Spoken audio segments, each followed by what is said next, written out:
Free 25 में भारतीय share बाजार ने उतार चढ़ाव भरा सफर तय किया। साल की शुरुआत शानदार रही, जब निफ्टी और सेंसेक्स ने जबरदस्त तेजी के साथ सितंबर 2024 तक नए रिकॉर्ड हाई बना लिए, लेकिन इसके बाद बाजार में भारी गिरावट देखने को मिली, जिसका मुख्य कारण विदेशी निवेशकों की बिकवाली, उम्मीद से कमजोर कॉर्पोरेट नतीजे और अमेरिका के राष्ट्रपति डोनाल्ड ट्रंप की संभावित टैरिफ नीतियों से जुड़ी चिंताएं थीं।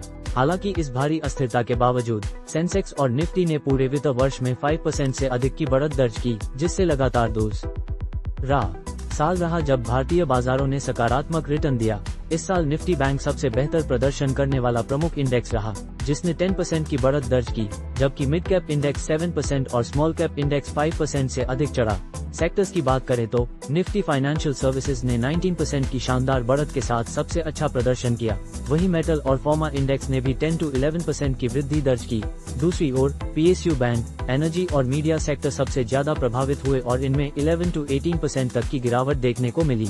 अगर स्टॉक्स के प्रदर्शन पर नजर डालें तो निफ्टी के 50 में से 27 स्टॉक्स ने साल भर में पॉजिटिव रिटर्न दिया, जिनमें से 16 ने 10% से अधिक की छलांग लगाई। वहीं नेस्ले, बजाज ऑटो और अदानी पोर्ट्स सबसे बड़े लूजर्स में रहे, जिन्होंने 10% से अधिक की गिरावट दर्ज की। दूसरी तरफ मेजरगन डॉक और बीएसई जैसी कंपनियों ने अपने निवेशकों को दोगुना रिटर्न दिया। मिड कैप स्पेस में पेटीएम, वेदांता, हिंदुस्तान जिंक और फर्स्ट सोर्स सॉल्यूशंस सबसे अधिक चढ़ने वाले स्टॉक्स में शामिल रहे। इस हफ्ते भारतीय शेयर बाजार लगातार दूसरे हफ्ते मजबूती के साथ बंद हुआ। खासकर रिट और फाइनेंशियल स्टॉक्स की मजबूती ने बाजार को सहारा दिया। सेंसेक्स और निफ्टी दोनों 1% बढ़े, जबकि निफ्टी आईटी इंडेक्स ने 2% का शानदार उछाल दिखाया। निफ्टी बैंक भी लगभग 2% चढ़ा, जिससे फाइनेंशियल सेक्टर में मजबूत मोमेंटम बना रहा। हालांकि मिड कैप इंडेक्स सपाट रहा और कोई खास बढ़त नहीं दिखा सका। आज के सत्र में यानी 28 मार्च को भारतीय शेयर बाजार कमजोरी के साथ बंद हुआ।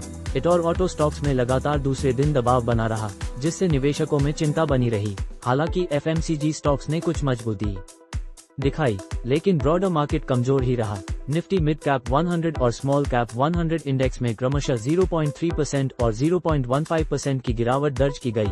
मार्च 28 को सेक्टरों की स्थिति पर नजर डालें तो निफ्टी एफएमसीजी एकमात्र गेनर रहा, जिसने 0.6% की बढ़त बनाई। वहीं निफ्टी बैंक और पीएसयू बैंक दिन के अंत में मामूली बढ़त के बाद गिरावट के साथ बंद हुए और 0.5% तक की गिरावट देखी गई। निफ्टी आईटी, ऑटो और फार्मा तीनों इंडेक्स में 1% की गिरावट आई।